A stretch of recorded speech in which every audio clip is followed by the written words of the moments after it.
प्रत्येक भाषणात सांगू आलो की यवतमाळ शहरामध्ये काय, यवतमाळ शहरात जेवढे युनिट होते, जवाहरलालजी दर्डा MIDC चे मंत्री असताना बरेच उद्योग या ठिकाणी आले होते, परंतु ते सर्व एक काम दाखवून द्या, मी निवडणूक एक मोठा उद्योग तुम्ही या ठिकाणी आणला, सर्व उद्योग गुजरातला घेऊन चालले, कोणत्याही प्रकारचं प्रचंड बेरोजगारी आमच्या तरुणामध्ये आहे. सामान्य जनतेने सुद्धा माझा या ठिकाणी उमेदवारी झाल्यानंतर स्वीकार केलेला आहे. आमचे मुस्लिम समाजाचे बांधव असो, आमचे बौद्ध समाजाचे बांधव असो, आमचे आदिवासी समाजाचे बांधव असो, आमचे OBC समाजाचे बांधव असो किंवा इतर सर्व समाजाचे बांधव असो, मोठ्या उत्साहानं आमचं स्वागत केलेलं आहे. हजर आहेत, बोलूया त्यांच्याशी. सध्या आपण आपल्या म्हणण्याप्रमाणे उमेदवार आहेत राजश्री पाटील, त्यांच्या पाठीमागे 2 खासदारांची एंटी इन्कम्बन्सी राहणार आहे, त्यामुळे आपल्याला काय वाटतं? नाही, आता या ठिकाणी बाहेर निघालेली आहे, त्याच्यामुळं बाहेरचा उमेदवार असल्यामुळं लोकांमध्ये नाराजी आहे. त्यांना असं वाटतं की हे उमेदवार त्या नांदेडला राहतात आणि नांदेडला एखाद्या व्यक्तीचं काम पडल्यानंतर नांदेडला कसं जाऊ, असं गरीब आणि सामान्य माणसामध्ये त्या ठिकाणी प्रतिक्रिया आहे. या ठिकाणी फक्त त्यांच्याकडे नेते उरलेले आहेत, कार्यकर्ते राहिलेले नाही आणि जनता सुद्धा राहिलेली नाही. हे तुम्हाला 26 तारखेनंतर त्या ठिकाणी मतपेटीतून दिसून येईल. जिल्ह्यात रेमंडचा एक युनिट बंद पडला, ओरिएंट सिंटेक्स गेला, हिंदुस्तान लिव्हर लिमिटेडचा युनिट बंद झाला, त्यानंतर एक मोठी घोषणा करण्यात आली होती टेक्सटाईल बादची, ते पण यवतमाळ जिल्ह्यात डायव्हर्ट करण्यात आलेलं आहे. यवतमाळ जिल्ह्यात 5 भाजपचे आमदार असतानाही त्यांनी विकासासाठी काही ठोस कार्य केलेले नाही आणि निवर्तमान खासदार भावनाताई गवळी ही या क्षेत्रात उद्योग आणण्यात अपयशी ठरले, याबद्दल आपलं काय?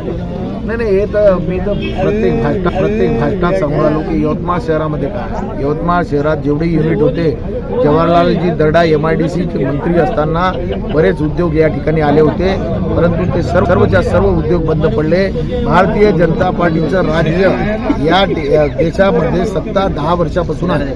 माझं भारतीय जनता पार्टीच्या या ठिकाणच्या 6 आमदारांना आणि या ठिकाणच्या नेत्यांना आणि मिंदे गटाच्या या लोकांना सुद्धा माझं चॅलेंज आहे की 10 वर्षामध्ये यवतमाळ वाशिममध्ये एक काम दाखवून द्या, मी निवडणूक सोडण्यासाठी या ठिकाणी तयार आहे की एक मोठा उद्योग तुम्ही या ठिकाणी आणला, सर्व उद्योग गुजरातला घेऊन चालले, कोणत्याही प्रकारचं प्रचंड बेरोजगारी आमच्या तरुणामध्ये आहे, शेतकऱ्याच्या मालाला भाव नाही, कायदा सुव्यवस्थेमध्ये हँडल करू शकले नाही, अशी विचित्र परिस्थिती या ठिकाणी निर्माण झालेली आहे.